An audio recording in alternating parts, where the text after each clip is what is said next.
All right. I have gotten the symbol from my wonderful friend Alex that we are now live. So I will wait, as always, as is tradition, even in London, I will wait for confirmation from chat that they can hear us, and then we will get this very exciting show started. So if you can hear me in chat, please say so. This is our first time with this setup, so hopefully all the technical things are working. Let's see if chat can hear me. There's always that wonderful delay. It's a tradition for every Twitch stream. You have to wait until... All right, I hear people got us. Oh, excellent. Everyone, welcome to DevStream number 10. This is a very, very special, exciting DevStream. We are live here in Spiritland Studios in London. I have new friends today. They're brand new. We have Thomas Farnon. Say hi, Thomas. Hey, Brad. Hey, everyone. And we have Justin Andre. Doesn't want to talk right away. How you doing, Justin? Yeah. Hey, guys. This is a really great moment for us to be able to be here live with these two wonderfully talented gentlemen. Thomas is our composer on the game Expeditions Rome, and Justin is our audio director. And man, we have so much to share and go over today. We're going to be showing a whole bunch of new music. We're going to be telling stories. We're going to be having a good time. We're going to talk about how we add all this music into the game. I mean, this is a stream that I've been waiting for since I think we talked about this. I think the first time maybe almost a year and a half ago. Yeah, I think like before we even got going into the music, you were like, we're going to do a stream, we're going to talk about it, it's going to be amazing. And yeah, we've been looking forward to this for a while, I would say. And look at this great place we're in London. This is right outside of King's Cross, I believe. Yeah, Spiritland's a lovely, lovely place. And you guys have worked here before, right? You've done some stuff here? We'd come here like for drinks and stuff, but I mean like in terms of like the studio, we've been familiar with it for a while, but yeah. That's awesome. It's a great spot. We have an audience out there watching. Yeah. We have an audience as we're live. Absolutely. Chowing down and watching us. Well, before we get into all the details, why don't you guys just introduce yourselves to everyone? So why don't we start with Thomas? Thomas, you want to introduce yourself? Yeah, hi everyone. I'm a composer from London. Do films, do games, adverts sometimes, yeah. Although over the last year and a half, I haven't had a lot of time to be doing that. Because I've been working on this, which has been an amazing year and a half. So been working with Justin and Brad sort of every week, lots of calls and lots of back and forth. So this is kind of a nice pinnacle to the last year and a half. And you, like, I would say, in your career so far, it's been mostly film, right? Like you're doing games more, but most of your career kind of started in the film and kind of TV space. Yeah, I started doing came out of music college about 13 years ago.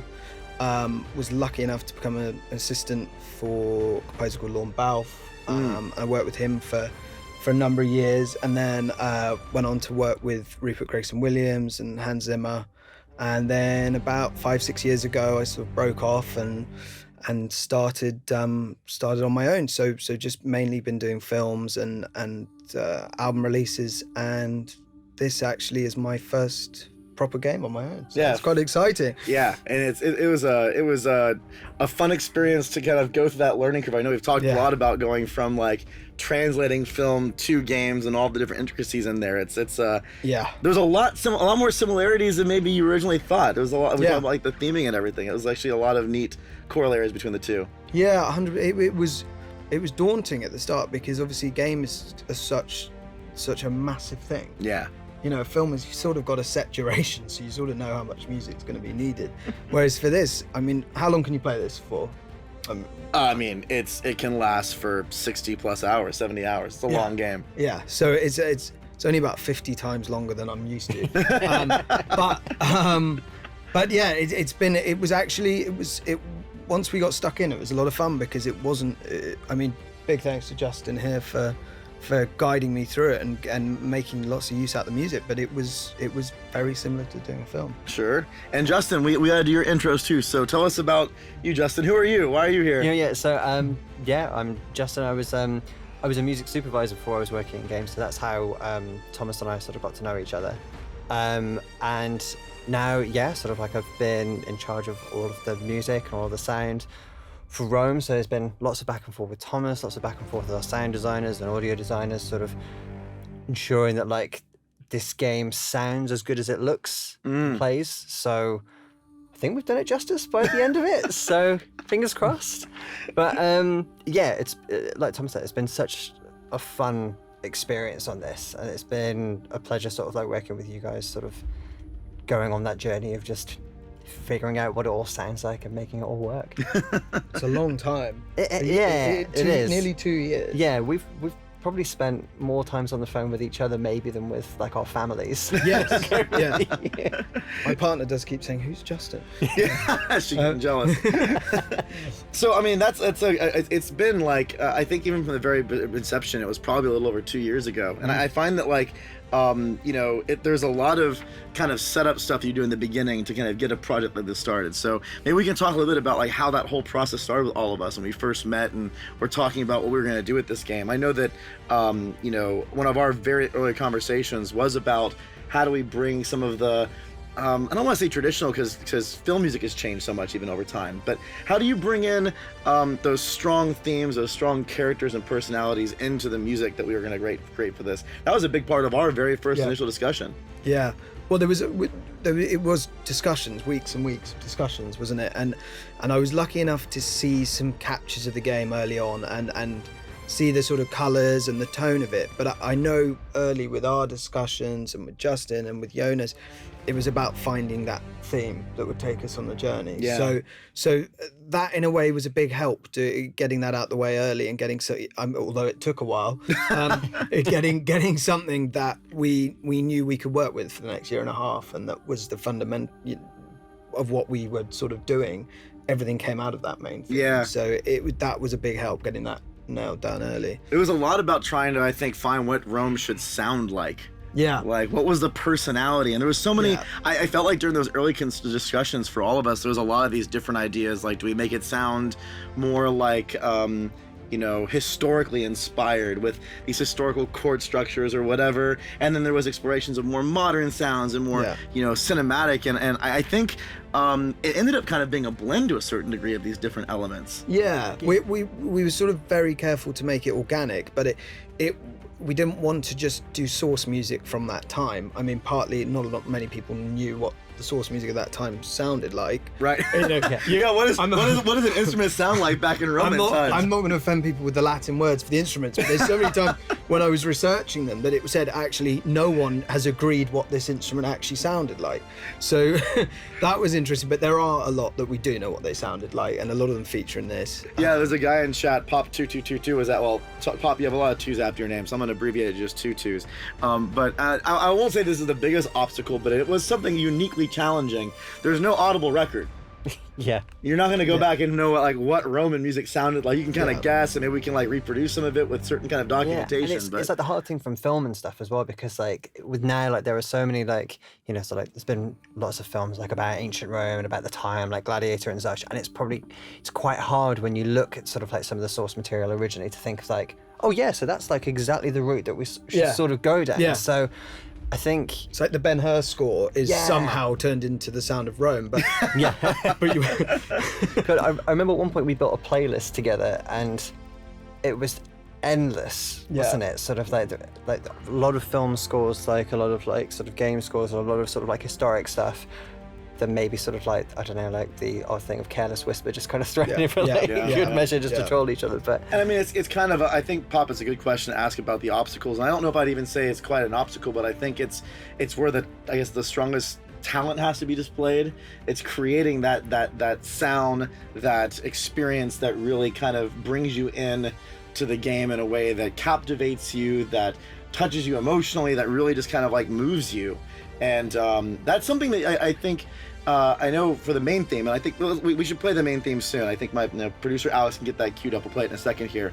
But I think that it was a lot of iteration to find something that all of us got excited about. Okay, this is it. Yeah. And we went over on that many times in a lot of different iterations. Yeah, for sure. And it was so important because this game. A lot of games are, but this game in particular is such a journey. Yeah. And you've got people joining you on that journey who obviously have their own themes and all that kind of stuff. But the player theme, that theme that you're going to live with for that game, we knew up front was going to be the challenge, because if you haven't got that, you haven't got a score. So it was kind of key. Yeah, I think it's a really, this will be a lot of today, and by the way, if you're interested in music or if you have friends that are interested in music, there's a great stream to let them know about. We're going to be streaming here for a little bit longer than normal. We have about an hour and a half or so to talk, so feel free to wrangle your friends together and join us for this journey, because we're going to be doing a lot of world firsts today. We have a new trailer we're going to be dropping around the music. We have a lot of cool music we're going to be playing, so I think if music is your thing, and music and games is your thing, which I know all of us are fans of here, and I know a lot of people out there are fans of, we're gonna hear and show some really cool stuff. So why don't we start, just we're talking about it now. I think before we talk about it more, let's introduce everyone to what the theme of Rome is. It's about, I think, a 3-minute track. We're gonna let it just play all the music today. We're gonna let it play so you guys can experience it, and then once it's done, we'll come back and talk with you guys. So we're gonna start here with the very first track, which is kind of that main theme of Rome.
All right, I think our mics are back live and you can hear me.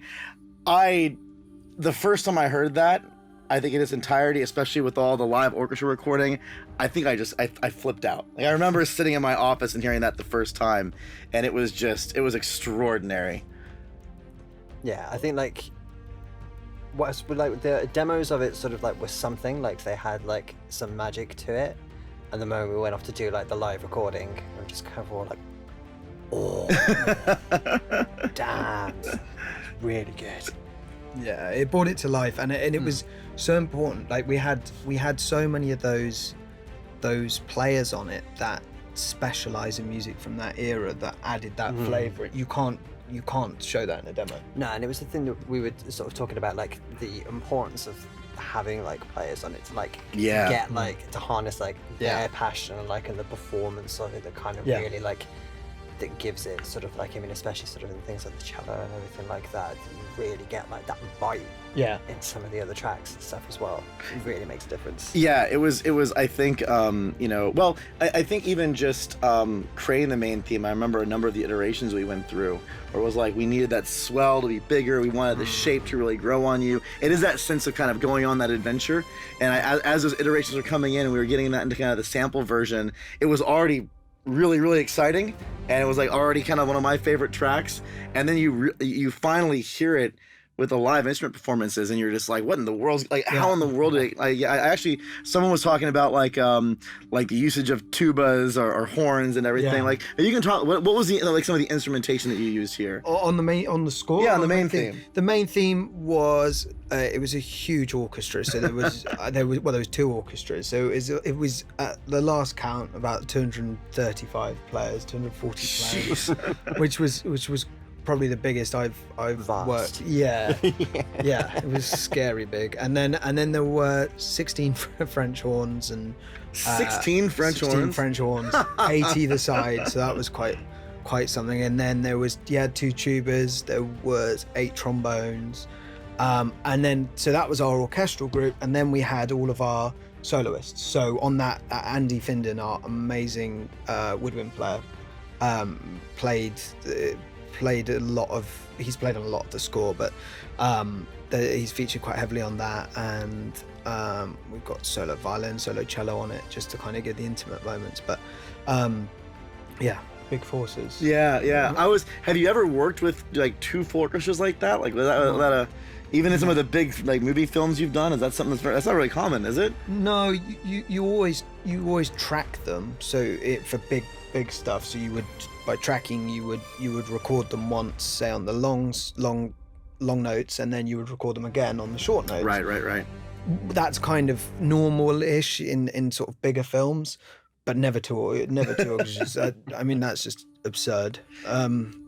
And a lot of fun. I mean, I think it sort of spanned into it when we were talking in the first sort of like discussions, talking about like the shape of the main theme and the way it goes, sort of like, because I suppose it's a lot of movements, really, isn't it? And I think that's probably like a way a lot of the score goes, because of the different ways and the different kind of hints that we wanted to give people. Yeah. And stuff that's going to be coming up. Like the main theme is sort of something that, like, it's used in key areas, and then there's going to be bits of it that you'll become quietly familiar with. Absolutely. And you'll constantly just get like, huh, oh, okay, cool. Like, it's a bit of it's here and a bit of it's there. So it was still with you. Yeah. It was. No, I think that's one of the important parts, is that it kind of goes on that journey with you as the character goes, and you have different versions of it sneaking into some of the, I'm not gonna spoil or anything, but there's like intense moments in the story, and you'll have like this combat track going, or you'll have an emotion track going, and that like lyrical line will just come in and speak, and you just, I don't know, it gives me shivers. Like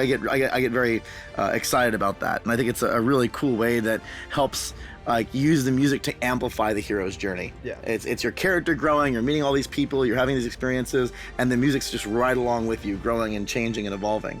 Well, I think it was I really wanted to do something that sort of enveloped the player, so that it's like a warm glove, if you like, that you hear at the beginning, and then when you get to know it so well, when it does something else, if it's used in a a big battle scene or something like that, it's still there with you, but you're sort of wondering, why is it so ominous?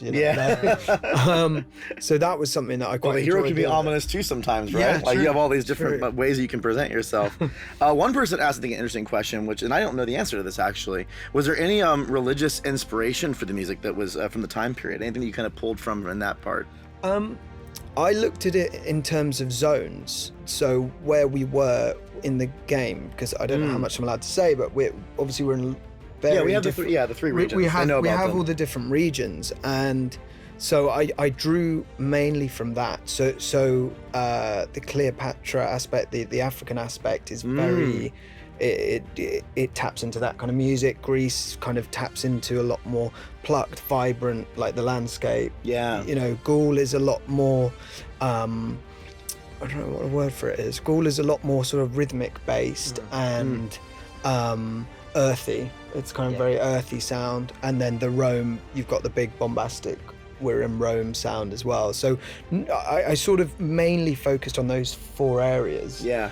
And then we had our themes that appear in all those areas, dressed in different ways. Yeah, Rulin' the Dwarf was wondering if there's actually any kind of Roman instrumental music that's kind of notated back in the old days. Like maybe they had their own way of writing music. I actually have never explored that. Did you run into any of that when you were kind of doing your initial research? I didn't, sheet music wise I didn't, but I listened to a lot of recreations of what people did. Actually, I think I remember you sharing some of those. Yeah. There's a lot of stuff that where people have actually authentically recreated what is there, like from the writings or whatever, and Yeah. tried to. Oh, okay. and so we did like a lot of like in a lot of the big combat pieces, you know, we'd have war cries from back then implemented in those, so we took those elements of it. So there is some personality. There is some like heritage coming out here and Yeah, there. for sure. And I mean, some of the tracks are what we generally tried to do is, after our discussions, is try and create something that was so organic and authentic, but also new. Yeah, It wasn't. yeah. But there are some pieces in the score that are authentic source music. So, you know, Festum, where it is people playing in a court or whatever, it's very. That stuff's very authentic because you don't want to take people out of the game. So that's very true to what it would have been like back then. That's really cool. I actually think you mentioned in the one of the next pieces we're gonna play a little bit later on. We're gonna do a video first, but it was actually kind of that Cleopatra theme and even some of the like trying to find what that authentic sound was gonna be. Yeah, that was a lot of fun, and I think the key with that is we had to stick to our organicness of the score. But at the same time, with Cleopatra, we wanted to give her an edge. Yeah. And instead of using instruments from this time, what we did was just use instruments that would have been around back then, but layered with each other so that it creates something slightly different. And I mean, you were there when we were recording with Andy. Yeah. And we couldn't, it was originally on a Duduk, which it's a beautiful sound, but it just wasn't sort of right. It was sounding, it was A bit thin. Yeah, it was thin, it was sort of nasal, and it wasn't sort of what we wanted, something a bit more sultry and rounded.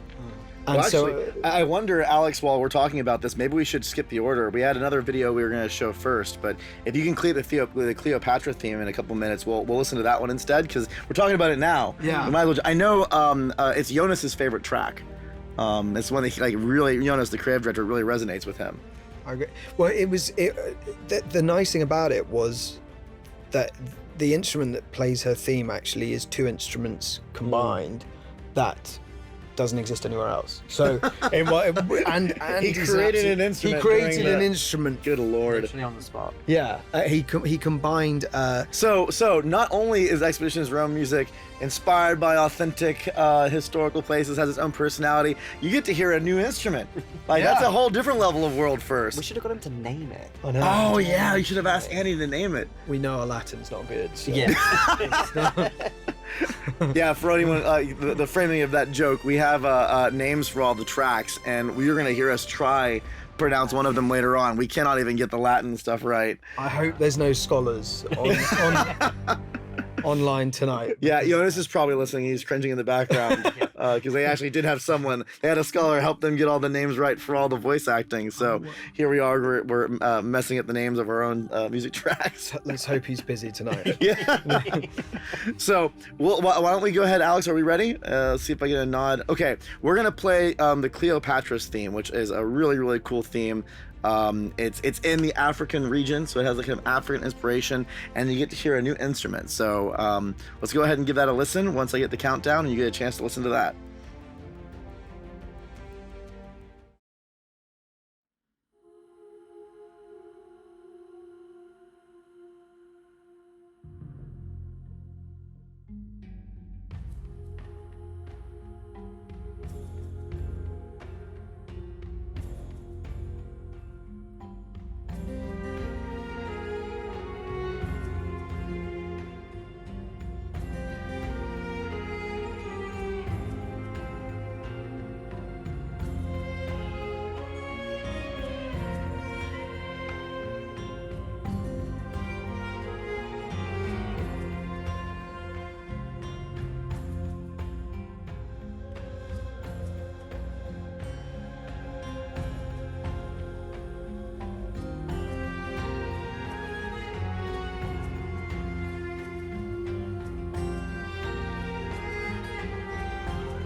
All right, I think we are back.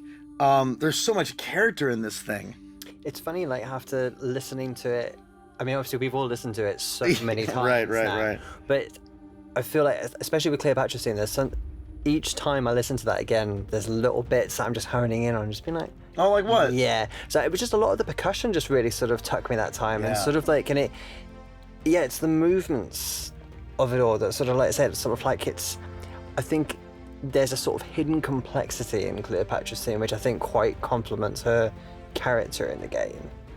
So, I think she's historically speaking, she's such a complex character, Yeah. and we've talked about this and with the community a lot of these different streams into the dev diaries, like trying to bring to life these characters. There's so much history and so much, that you can read about them, and you can imagine in your mind's eye these stories of Cleopatra pulling off these crazy things, and like the fight with her brother and all the stuff going on back and forth, and how she got involved. Like, there's so much politics, and she was very manipulative, but she had that kind of like sensual side that came up in all the history books. And so, I feel like everyone has that kind of perception of her in pop culture even. Yeah. And then you hear this, and I mean, in my opinion, it embodies those things, but it also grounds it in the culture of what you would perceive like that sound to be. And I love that kind of communication between those two ideas. Well, it's quite a daunting one to write a theme for Cleopatra, Right? That's no small task, is it? So my thinking was just to do something that showed the human side rather than the legend. And Jonas and you helped so much with how the aspects of our character that we're portraying, but I just sort of had in my head that there was a sort of like sultry arrogance side, and I wanted just something that didn't really sound like the rest of the score and was kind of almost like a snake going through the grass, but kind of a very very good looking snake. But I think it also kind of comes to, I think we spoke about this like sort of the other day, and probably throughout the project, about like the characters in this game aren't one-dimensional in any way, shape or form. And I think especially like going with the thematic elements of that was probably, I know the bit that we would sort of like speak about when we sort of be like, right, what exactly is this sort of going to sound like? And thinking, well, how do we capture like all these possible aspects? It's not even two sides to a coin. It's like... No, I think Justin's spot on that too, because it's something that when we've actually discussed some of the other dev diaries about like the story and character we've gone through up till now, and we've exposed, and even some of the stuff we've done with our trailers, you get these I don't know, people have watched me get excited. Like there's just so much depth to the story, depth to the characters, and even characters throughout the game. It takes place over a number of years. It's not like 100 or a whole lifetime. It's like 40 or 50 years, but you do get like some sense of time progressing as you're going through these moments, and the characters are developing and they're having emotion going on and different things, and there's moments that happen to certain characters that get embodied in the music. No spoilers. We actually had to cut a track that we wanted to originally show here because we were listening to it and going, that may tell something about this particular character we don't want to show off yet. So I mean, you get that depth from, I don't know, you get that depth from all aspects of Rome, from the characters, from the music, from the story, from the gameplay. It just all resonates, that same sense of just adventure and growth and experience, and it makes the payoff better. I think so. Because you can't.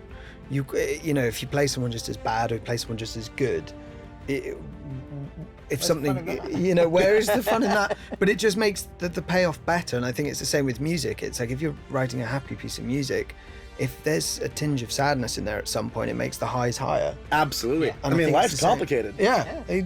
People are 3D. It's not a 2D situation. So I think that was something we talked a lot about, wasn't it? Just giving these characters the sort of depth they deserved. And that comes into, I remember questions in the early on dev streams when we were talking to people about, were you going to record live music? Yeah. Were you going to actually go and do the extra expense of having a full orchestra? And we went even more than that. We had 2 orchestras and a whole bunch of soloists. But I mean, it was for us, it was almost non-negotiable. Yeah. You needed that live performance, that organic character to come from the musicians in order to bring what you're talking about to life. It's lucky you have a musical background, 'cause you understand. But it does. You add 30-40% emotion onto something when you've got someone that relates to that situation playing on it and giving their years of experience, injecting that into the music. It's just so essential. And you always think the demos. You finish your demo and you think, with your fake instruments, you think, oh, that's cool. Right. And then you hear someone play it, and you go, okay. And it's the thing, instrument sampling has come along such a long way, just even in the last few years. But when we were all day discussing this whole thing of to do this game justice, the soundtrack needs to be organic, and that's sort of what kind of brought us to so many players, really, because naturally, I suppose in a normal circumstance we would layer little bits of other stuff in, but for this, it's giving it that extra oomph was. Yeah. I mean, maybe at times it was like pointing a cannon at it, but I mean, it's but it gave us the effect that we wanted. Yeah. I feel like there's there's this tendency to kind of I don't want to say overproduce, but you get music that's kind of created with sound and with effect, and those aren't bad. I mean, there's a place for that, and there's a lot of experiences both in movies and in games where they realize and leverage that experience for what those products are going to be. But for Rome, with the level of depth of character and all the experience we wanted, I mean, the music had to reflect that. And to that point, and I think we have a video here, we're going to show a teaser video. This is a new trailer that's coming out. It'll be on our YouTube channel, so you can go check it out. We're actually making a documentary, a short documentary, but a documentary about this entire adventure for creating the music of Rome with all the cool instruments and everything that we've done with it. And that'll be coming out in December. Late December. We actually did some of our interviews yesterday. We were actually in one of the studios that we recorded a lot of the soloists in, and so we're really excited about that whole video coming out. But we have a cool teaser to show you, kind of a little bit of a taste of what's coming, and we're gonna go ahead and play that for you right now. So I get a nod. I think we're ready to play it, and we'll go ahead and let that run. So this is the teaser for the making of The Sounds of Rome.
All right, I think we are back. There's a little bit of a delay, so what you're seeing on the screen has already passed. So in this video, actually, one of the tracks in there does have that main theme coming back in. Yeah.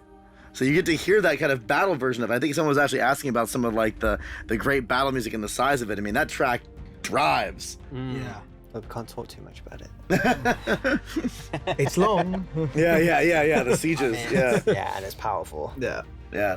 How was it? I mean, we did both these recording sessions and we had a lot of different elements to that. I mean, how was it working with the conductors and the orchestras? You have some fun moments or stories you can tell about that whole experience? The whole thing was, it was just the culmination of a year and a half of writing it. So it was quite emotional hearing it. And I think you're sort of sat there and it's just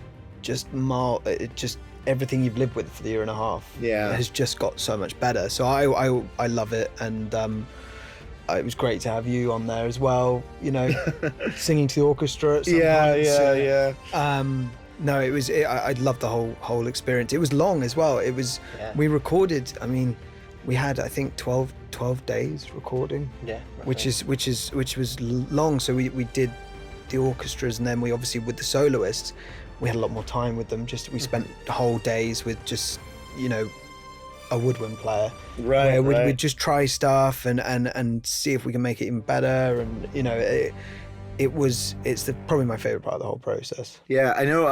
Andy was only one of the soloists. We had a number of other soloists that were on there. Yeah, we had an amazing vocalist, Empara Me, who it was for a lot of the more sort of haunting stuff. That was really cool. And then we had solo trumpet, solo cello, solo violin. They were sort of to give a bit of the edge in the big battle scenes when you've got 230 odd players playing on something. It's quite nice to have somebody sat on top giving it the real bite and edge, because by the time you've got 180 violins playing one note, you need the ear to focus on something. So that was for a lot of the big battle scenes. And then we had a solo percussionist who... Oh man, the percussion was killer. Really cool. Yeah. And you're a percussionist. Yeah. So we had a percussionist do a lot of the kind of African stuff to give it that flavor. Yeah, we have a lot. I felt like you had like African percussion, you had traditional percussion, you had all these different layers on top of it, which added a lot of that energy, especially for a game that has a lot of combat. But you need that to really drive the combat home. Yeah, it was important as well, like not to ensure that like it was the same stuff being used throughout, and to actually sort of throughout everything, and to make sure that like the player's journey was properly encapsulated like through going through these different regions, especially when you kind of consider sort of the way in which that they come to be going on this journey.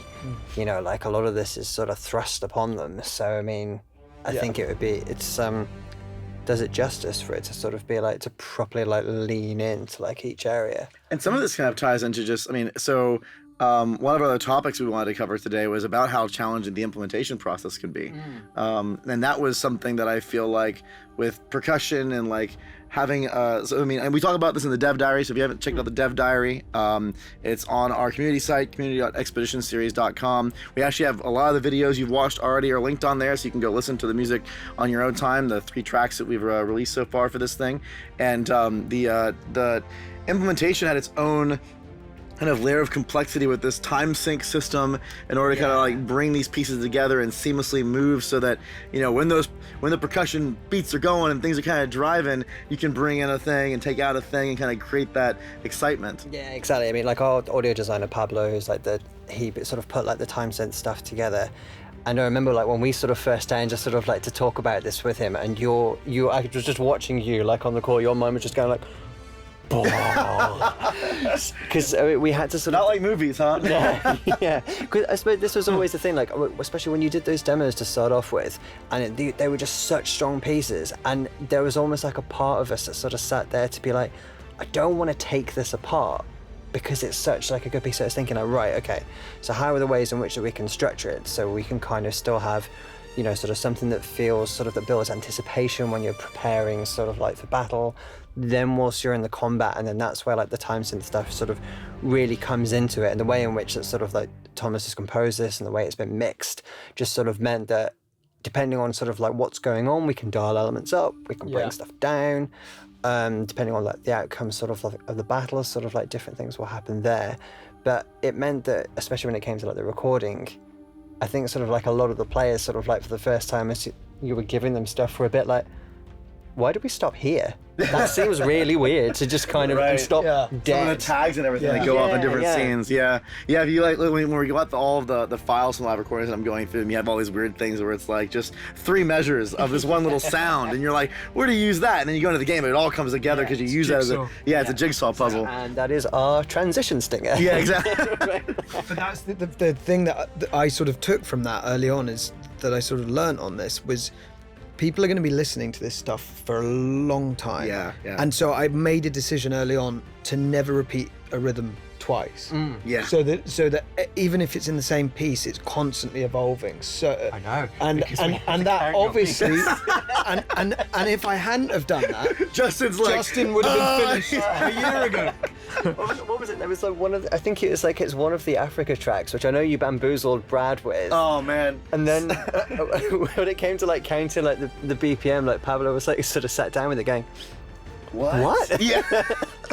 Yeah. You asked me to do a few at one point, and I went, Yeah. well, that's my next week. Oh man, I mean, so, and I think when you listen to the music and we really dive into it, and we have one of the let me take a step back. So one of the most epic content in our game, and we talked about this a little bit as a teaser, are things called sieges, which are these big experiences that happen at certain key moments, and they're multi step combat experiences. They usually have some story components wrapped into them.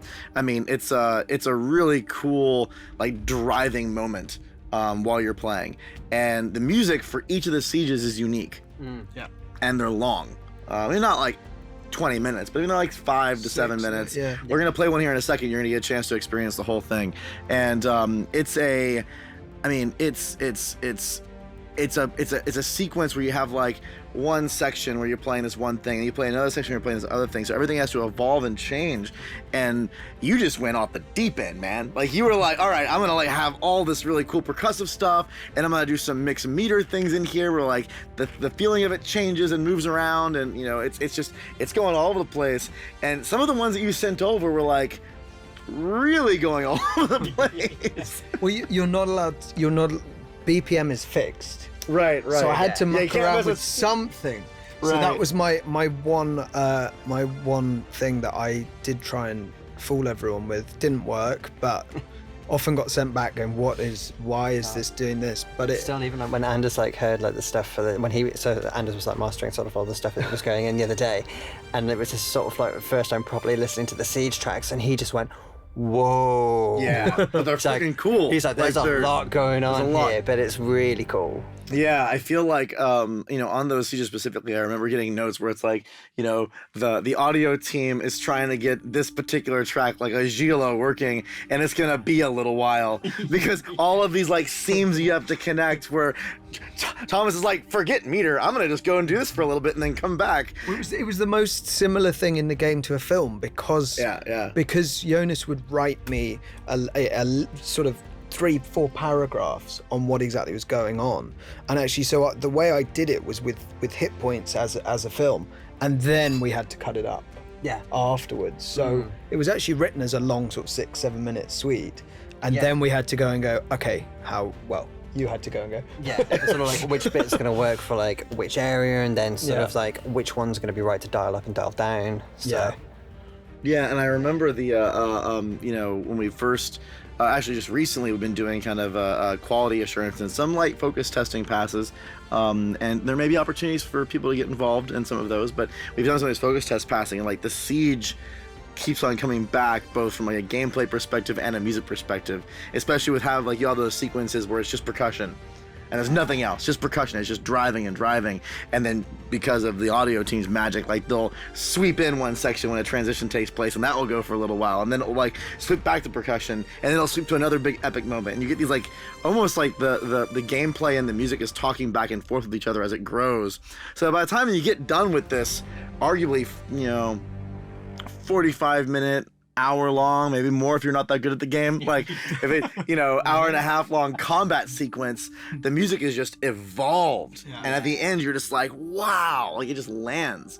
It's super exciting. It was really like a lot of fun, sort of like as taking your stuff, then putting it in, and just each time going back and testing it and just being like, oh, this was good, like before, like from a mechanics perspective, but now it's got that extra sauce on it, and you just be like, Were there some things that you drew inspirationally from the Sieges and for those like big epic tracks? Like where were you going to figure out how to approach them? Because I mean, there's so much in there. Well, I think obviously our discussions about it were that these are pretty special, and they were left to last. So I had all the themes. I'd worked with the themes for a year, so it was sort of, I guess I saw it as my chance to kind of explore the themes in a longer format. And see what I could do with them, and see how far we could push them, and every kind of, I was seeing visuals and it was just massive, and there were things firing everywhere, and so I just thought, well, I've got to match it, or try to match it. So that's what. It's like, what's the soundtrack going to be like if you're getting pelted from every single angle and it is relentless? No, I didn't have this in the script, but I think it's an interesting counterpoint. We also had, as we've shown in some of the other footage, we have these different world maps, like when you're wandering the world and you're kind of exploring, and we have one for for Greece and for Africa and for Gaul. Those are a completely different sound. Yeah. And you do spend a lot of time on those world maps. They're very kind of nuanced and whatnot. And I mean, my favorite is the African one. I really like the African one. It has a lot of character and personality to it. So you had to kind of like be in both those mindsets because you're writing such a large soundscape.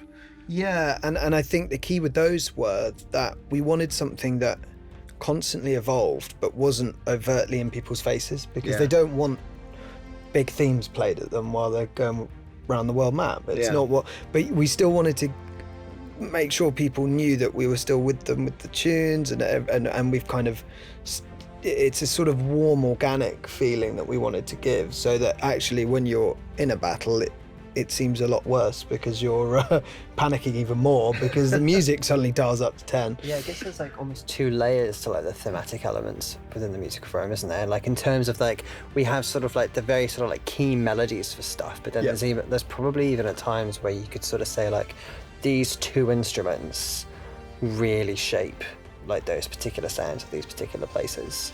Yeah, I actually, I remember when we were going back and forth in the Africa theme, because I kept on throwing the gauntlet down, especially in the early days. I mean, eventually I think Thomas was like, okay, I got it, I know what I have to do. But in the beginning, I remember it was like, all right, it's good atmospheric, but then they also need some kind of theme.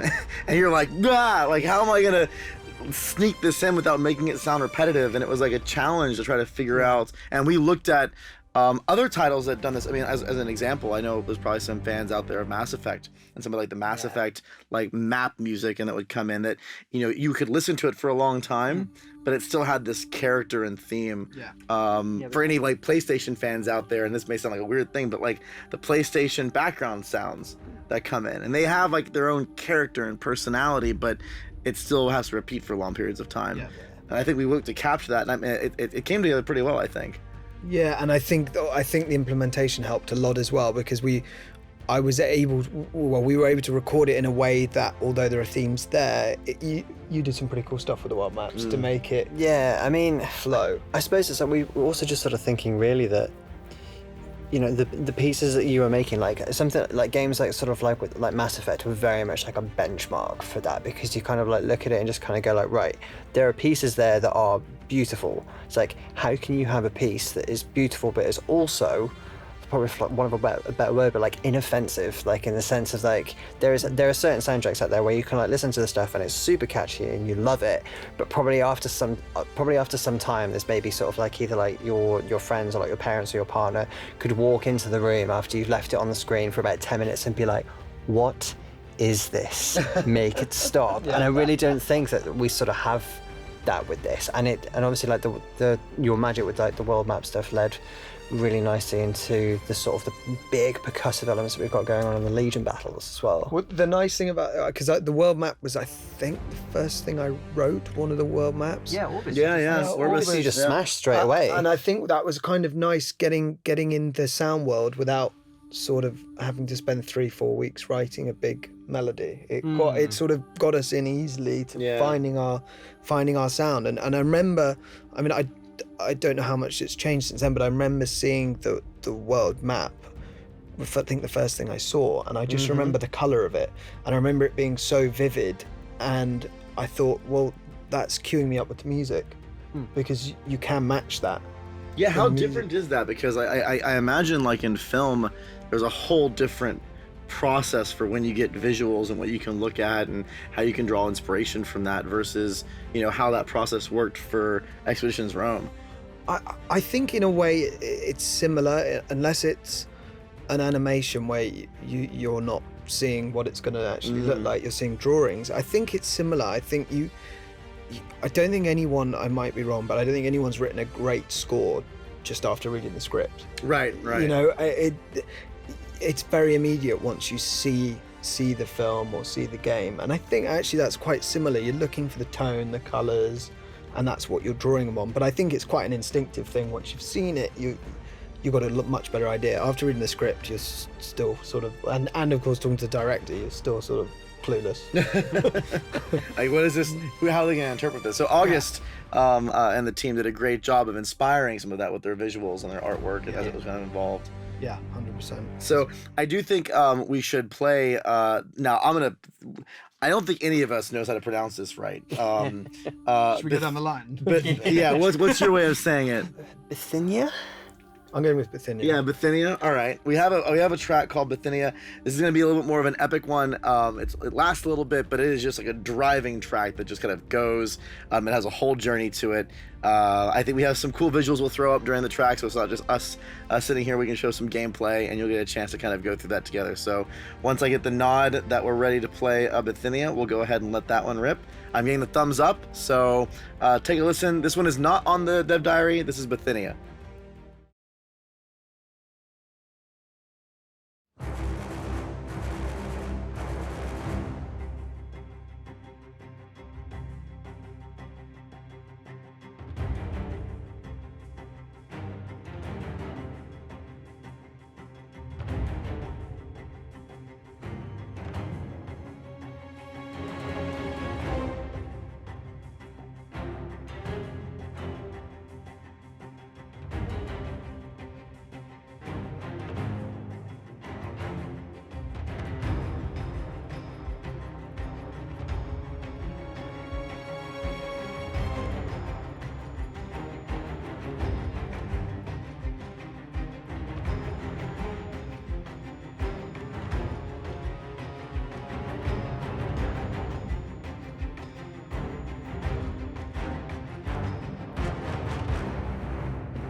All right, I think we're back.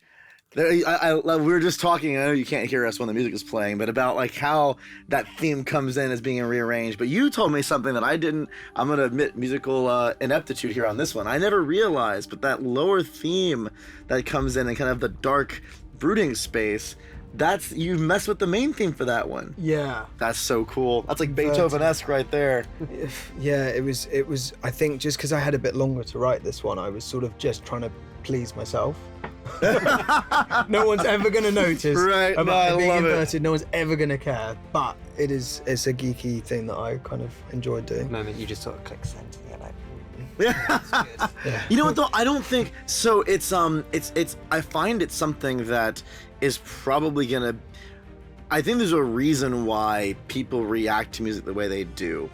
I don't think it's something that you always consciously understand why. Yeah. Like you don't know the mathematical reason why this thing makes you go whoa. Yeah. But there's Well, yeah, some it's like like an internal instinct that does recognize a little bit of those notes and a little bit of that moment, and that's probably why you're just like, whoa, this is so cool. Yeah. But that's why. It's because you've heard it before, just differently.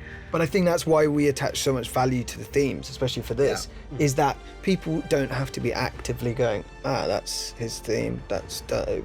But subconsciously, hopefully, that people do subconsciously as their experience, but it's not something you have to actively listen for, or, I mean, even some of my favorite scores, whether it be from games or from movies, I mean, that's, I think, usually in the ones that go, like a Star Wars that goes and does really well. I mean, Williams did that all over the place. He was famous for it. Like, he could take one very small piece of music and do just infinite stuff with it. Yeah.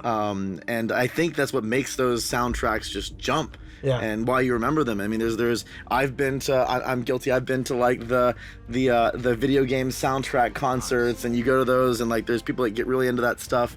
And I mean, I think most of the ones that everyone kind of latches onto, whether it be from like Final Fantasy to Zelda and whatever it may be, or anything in between, I think it's because a lot of those composers take that approach. Yeah. They bring those moments up, and then they mess with them, and they tease you with them in different ways, and then you just almost like a friend. Like the music becomes your friend as you go through the journey. Yeah. Yeah, it's a great way to put it. I mean, like, it's like obviously like Brad, like you and I like bonded over like our love of Nobuo Uematsu and sort of, and like the way in which that sort of like that he sort of masterfully like manipulates like all of the instruments and different timing signatures and all that. I'm sorry you couldn't have your different timing signatures, but you, There's still some in there. There's a few. but you would have ruined us. You'd have done that. No, you gave me different time signature, a few. If BPM was obviously a red line. Yeah. But we'll work on that. Yeah. Yeah. Well, I think you're in good company when we're sitting there and saying names like John Williams and Nobuo Uematsu, and then throwing Thomas Farnon's name in there. So we're not gonna try to embarrass you or anything, but that's good company to be in as far as like names to be talked about in the same breath of. I think they're the guys you grow up listening to. So it's who you take your inspiration from. I mean, though, and that's I guess why I love melody. It's because all the scores that I relate to and remember are melodic scores, and I think that's just what they were, the scores that I just would be talking. The fact you guys are still talking about those scores now is because they're so memorable, and I think that's just largely through melody. I mean, it's so crazy to me to think about some of these concerts still sell out. Yeah. When Uematsu does one of the Final Fantasy tours, I mean, they sell out all the time. And I've gone to like the video game music concerts, whatever, and they've almost always been sold out. I mean, you see a lot of these. I think that's where like I think I'm gonna say a geeky moment. I think that gaming music, to a certain degree, has a different kind of following than cinema music, and I think the reason why is you're with it for so much longer. It's not that there's any kind of like minimizing to movies. I think movie soundtracks are very awesome and fun and impactful. But I mean, a movie's over in what? Long ones, 3 hours if you're crazy like Lord of the Rings or whatever, 4 hours. But like a game, 40 hours, 50 hours. You may play it 2 or 3 times, and like you're going through that whole experience, all that. So you get this attachment and this like level of excitement and like it. And I also think because you're playing it, it kind of reflects a little bit of you. So when you walk away, you don't feel like it's just like the game's music. It's kind of part of what you do. Especially in something like Rome, when like your actions, like the effects of them ripple throughout, like, you know, as we said, like decades in this game. Yeah. So yeah, like it really does sort of form quite the attachment, I think. Yeah, and I think as well with, you know, with a game, as a composer, you sort of know that people are going to be listening to it for a long time. Yeah. And there's something quite nice in that, weirdly, because you're sort of like, you're good for your ego, and also you're sort of like, well, I've got to put a lot in there. Yeah. Because it's going to be held up, you know, it's going to be held up. People are listening to this for a long time. You don't want them getting bored. So you've got to put a lot in there. And I think one of the amazing things that you and your team have done is that there are often times when, because of the way you've done it with all the different levels of intenseness and all that kind of stuff, there will be, depending on people's decisions, there'll be pieces of music in this game that people will never hear again and will only exist that once, which I think is something really exciting, because, you know, with the film, it's played its one way and that's it. And I think the system you guys have got going is amazing. I think it's also like the way in which like that we've sort of like worked together like over the years as well. I think sort of like our sort of, I suppose, come to have quite an understanding of how you like to work and the way in which you sort of like do so from like your like thematic levels. And so if I'm messaging you something that just sounds like complete gobbledygook, probably to like someone else reading it, and you could just like look at it and be like, oh yeah, cool, fine. Just like my voice notes. Yeah, our voice notes. Well, that kind of is a lead in to the next thing. So I think we're talking about kind of making the music your own and kind of how that goes. And one of the things that we get, you know, the opportunity to announce today is that we're actually doing a really kind of special event. It's going to be going for the next 3 or 4 weeks. So this is just the kickoff, and you'll see a lot more about this as time goes on. I know some of it's probably already leaked on Steam because some things got posted a little bit earlier. But we're doing this music contest, and it's an opportunity for people to. I know. I think you mentioned, Justin, that there's been a few things like this. I've never seen anything like this before. But Thomas is gracious enough to volunteer, and we're putting some of your music out there. Yeah. We're going to be giving out sheet music. So all the sheet music for 3 of the tracks, and we're going to be giving out stems. Now, what are stems? If you can just kind of explain that to people who maybe don't know. So stems are what Justin gets, that is basically every track split into, I think, about 12, 14 tracks, so that you can isolate all the different sections on their own. So you'll have the short strings, the long strings, the string tunes, and the brass, then the horns, and you'll have it all separate, so that you've got a lot of control, and it's what allows Justin to implement stuff the way he I does. think if we'd have put all of the stems in from the recordings initially and not grouped them, that like Peter and the guys would have just been like, no, this is gonna break the game if we put this amount in. The cool thing though is that you're going to be able to take all that material. It's downloadable right now, and then make your own covers with it. And you can make your own. You can go bug your favorite musician out there or influencer or whatever, and have them take a crack at it. But it's an opportunity to do any kind of arrangement. We're giving out 3 tracks. 2 we've played so far. We have 1 more to go. We're giving out the Cleopatra track. We're giving out Bithynia, however you pronounce that. So that big epic combat track. We have 1 more track we're going to play in a little bit, which is more of a duet, and see what you guys can do with it. See what kind of cool things, whether you're a piano player or maybe you play trumpet or maybe you're a singer and you can find a way to make it your own. A DJ, and you want to like, I personally really want to see like an EDM remix of one of these, with like the percussion loops or something. But it's all out there for you to play with. Maybe like a funky version of Cleopatra's theme. Yeah, like there's got to be some electric guitars, because we weren't allowed those on the score, so we got we got it. Yeah, maybe some kind of acid jazz kind of thing that would. If someone could do a metal version or something, that would be real. You could do a metal version of parts of Binthia, and it would land. Can you imagine? Take the cello lines. Proper like claw, like like I'm imagining someone like in GarageBand, like just doing all the little like low level editing.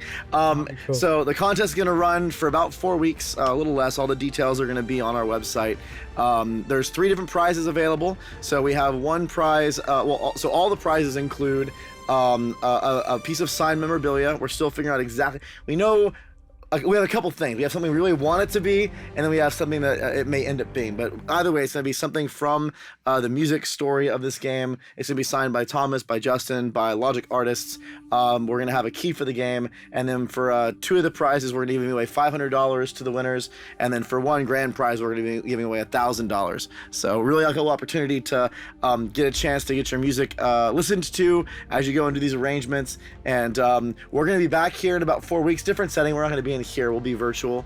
But we're going to take all of the submissions, grab the ones that are kind of the finalists, and then we're actually going to listen to them live on a stream where we're going to comment on them, maybe even have some people, guests come in, and we can interact with them. So if you ever want to interact with a film and game composer, you'll have a chance to talk to Thomas directly one-on-one.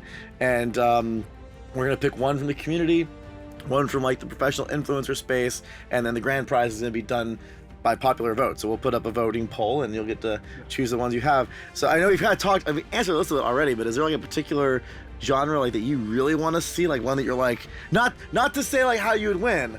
I'm not trying to say this is how you'd like stack the deck in your favor, but what's one that you're really like, man, that'd be cool to hear? I think something as far away from the score as possible. I think it's something... American country music. Yeah.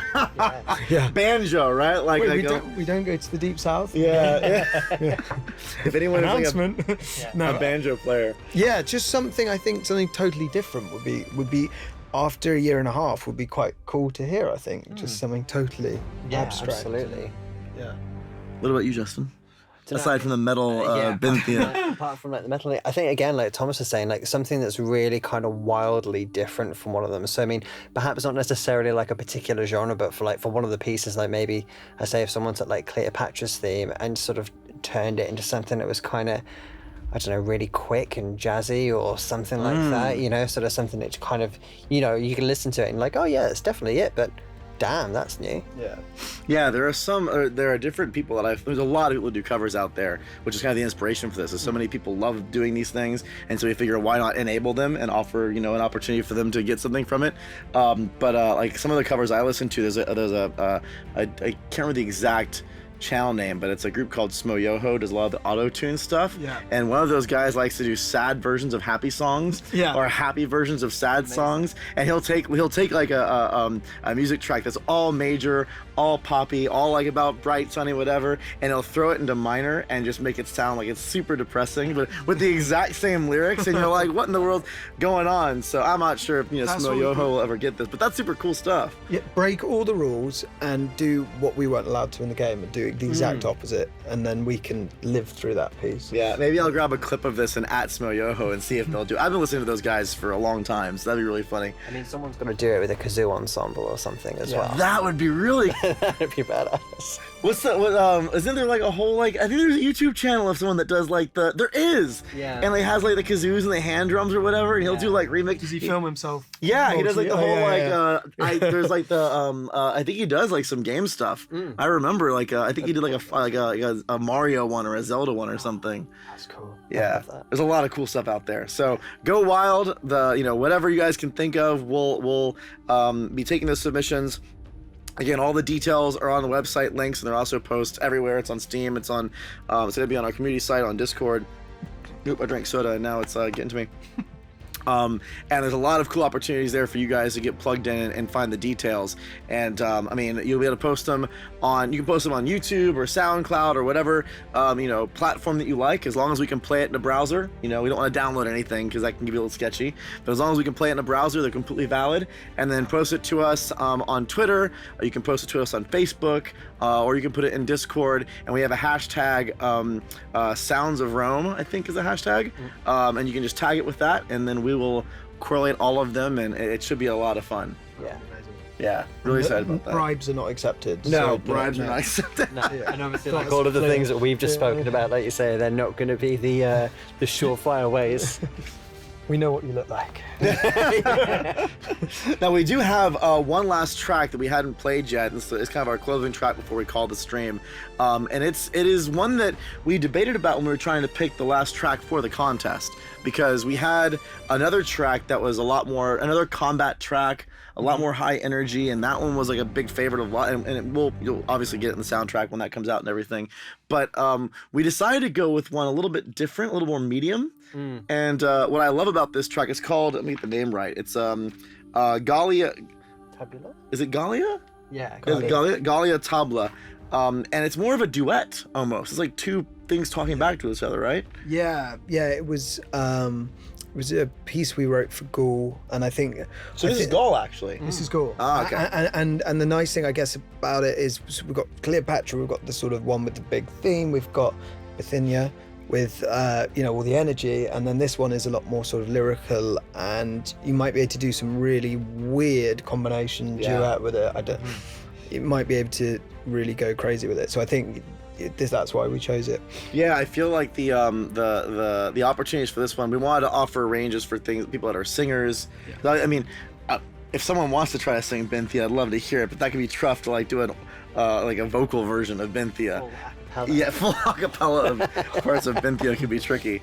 But doing the kind of duet style, kind of like lyrical singing thing, it gives another opportunity for that. Yeah, definitely. Yeah. So why don't we go ahead and get that track queued up? I see the thumbs up already, and this is the last. So this is the third of the competition tracks for those that want to get involved.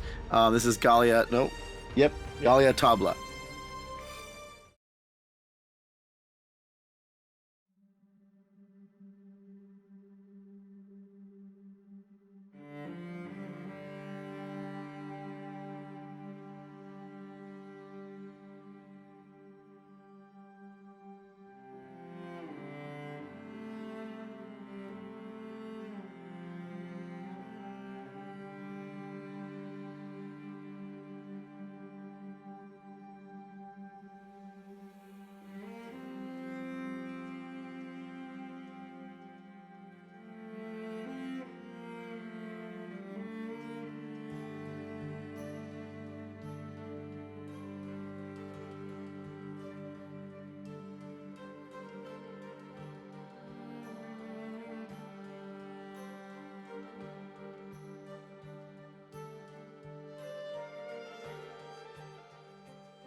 All right, I think we're back. I was just telling them I still get shivers when I hear that. And I'm like, this is not a line. Like, there's these moments in that piece that just swell and float. And Thomas, you were saying about all the effort that we put into getting that shape in from the performance. We actually recorded this one quite a few times. Yeah. Just to get that shape in there. And I'm sure on this one you spoke to the orchestra, didn't you, on this one? I think this is actually the one I've been singing on.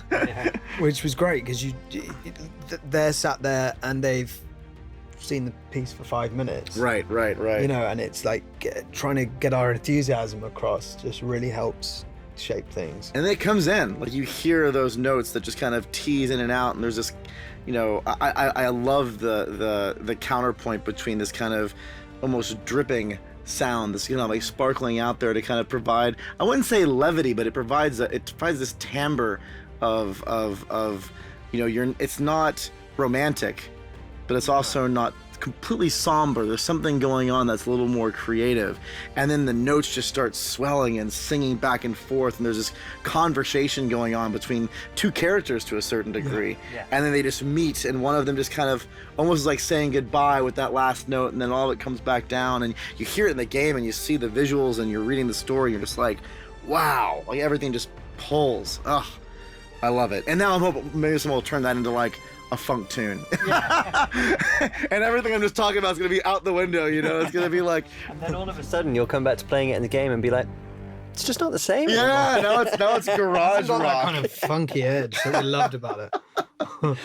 Oh, man. So that's the third of the songs, or the tracks that's in the contest. I see Salmon's Fabula asking about the release date.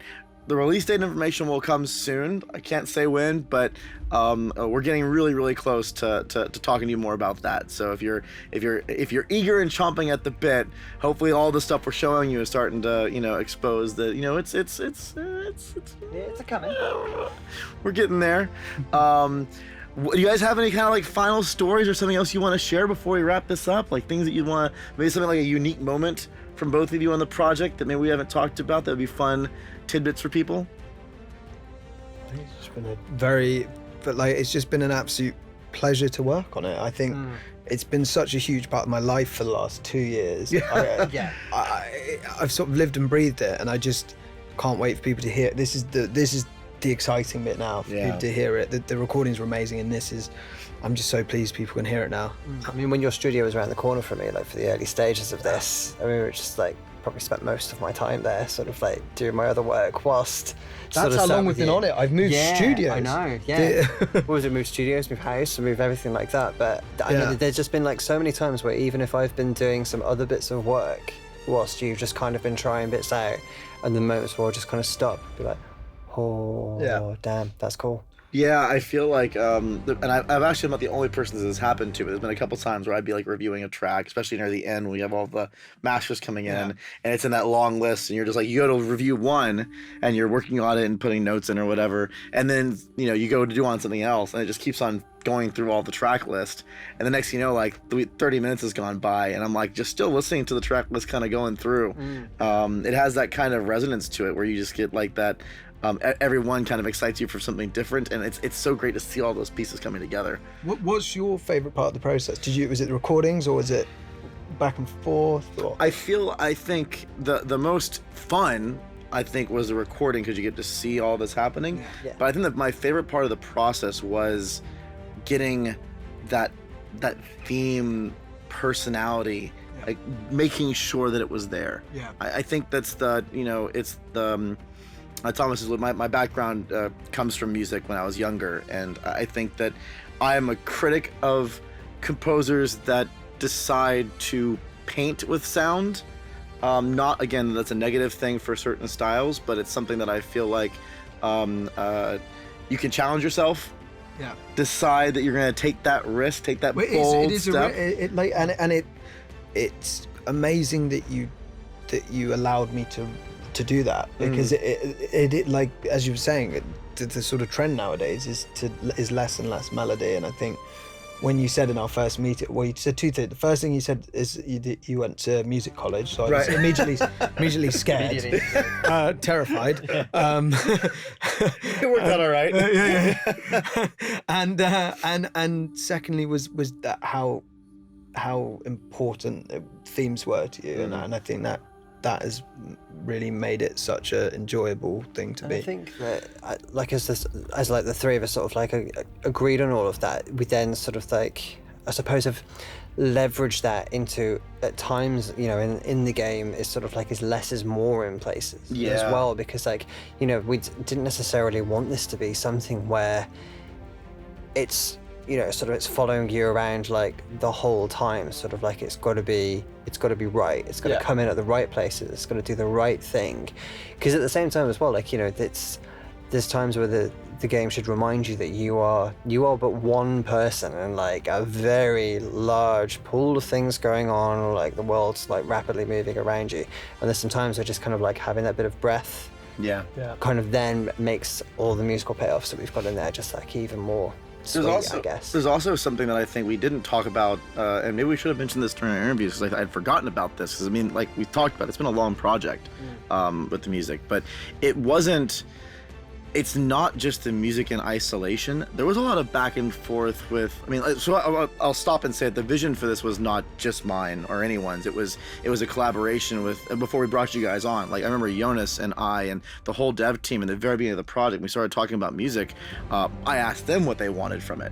And we started looking at what Vikings had and what Conquistador had and what they aspired to. And I started getting information from like what their soundtracks were. And then we went together. I know what my aspirations were for this thing, and we all decided, okay, no, let's go for that. Let's go find a partner. Let's go find a composer and that can go try to achieve that type of sound, that type of music, and maybe we'll create something really memorable. So we started with that, and then as the development process went along, we started getting some of these pieces of music coming together. I'll never forget, I think it was when the main theme first got done. And I pulled Jonas aside and I'm like, first, because he had gotten a little bit separated because the other things he was doing, and I sent it to him and I was like, I need to talk to you. And I pulled him into a call and I'm like, listen to this. And we played it and I'm like, we need to find out how to leverage this music. The game needs to, and he, like the emotional arcs that Thomas is playing with and how he's doing all these different tracks. Like it's not now just, we were able to get there. Like it's one of those things where if you're not, like you said, it's a risk. If you can't get there and you try to set it up in the game or in a movie, then it drops. It doesn't, it falls flat. But when you're like, okay, we got something here, then you go back into the game and almost go, okay, how do we create this moment where the music can really breathe, or how do we create this moment where the characters' dialogue and all the things that are going on with can reflect all of this personality? And there was a lot of decisions on the game side when it came, I mean, this is not exaggerating, like the voice actor he picked for one of the characters was dramatically influenced by how we're able to get the music to come together, some of the story moments, and like the decision of what we wanted. Like I'm talking about Lurko, and like I know they know who Lurko is. It's fine. They can if they decide to read some more materials. Yeah. But it's like Lurko's a very complex character, and we had the music, and Jonas and I were looking at all the actor castings for it, and we had the script, and we're like, okay, we're gonna make him this complicated. Yeah. Like we could just make him a villain or make him a whatever, but we're gonna make him way more complex. And then Jonas is like, dang it, now I have to go back and like rewrite 20% of the script because it needs to reflect all of that, and then we need to find out how we inject that musical tone in all the different places. And now we have to, even in the voice actor's performance, here's how we bring that performance together. Like all those things started wrapping together. It wasn't music is just another piece of the whole puzzle, and when it gets right, it just helps all those pieces on the other side of the fence too. Well, I think that the detail that Jonas and the guys put into it, I mean, I remember reading tens and tens of pages of story and character, and I mean some of the early character documents that I saw, it was like a short novel for each character, and I think when you've got that level of depth and detail in there that those guys put in, it makes writing the music a lot easier because your inspiration is so clear and so laid out. But then those conversations that you guys had, like obviously made our jobs like a lot easier when it came to sort of like when you sort of gave us that direction, we sort of sat down together and just be like, right, okay, main theme. And then we sort of like, as we were sort of thinking about it, being like, actually, you know what, we can do something with this, which means that we can kind of set it off on so many different paths. Yeah. And I think that was a bit of like a wonderful harmony there of sort of being of like the direction from Brad and like the Logic Artist guys, and then us just like our interpretation of it going back. Yeah. But the fundamentals were so sound that we jumped off. Which I'm really curious to see. I feel like all that. I call it a little bit of love, like all that extra love from every aspect of the team, from the music team to the writing, even we've talked about combat on these streams a lot, like all the different elements I think reflect that. When it comes out and everyone gets a chance to play it, I think that's going to come through. Yeah. I know when I play it, and I've spent times kind of separating myself a little bit so I can try to be a little bit objective. I feel that, and I mean, it's just a package deal. And hopefully you guys get very, very excited about it. So, Justin, Thomas, thank you so much for joining the stream and giving us your evening tonight to hang out with us. Yeah, and thanks to everyone that listened, and Yeah. pleasure to be here. Thanks Yeah. for everyone for coming and asking us questions and hanging out. Yeah. December the 15th. Yeah, December 15th. So we're going to be back. We'll have other streams. We're streaming again in 2 weeks, so you'll get those as well. But on the 15th, we'll be back with Thomas, and we'll hopefully have all these covers to listen to. Again, the details are going to be on the website, so if you want to get into the music competition, earn a little bit of swag, earn a little bit of money maybe, we'll be back here to listen to all that on the 15th. And until then, you can go see some of the tracks that we played today on the Dev Diary. It's on our community site. You can download the stems if you want to listen to those for fun and play with them yourself. There's a lot of content out there to explore. And then, of course, that new teaser trailer that launches is going to be up on YouTube.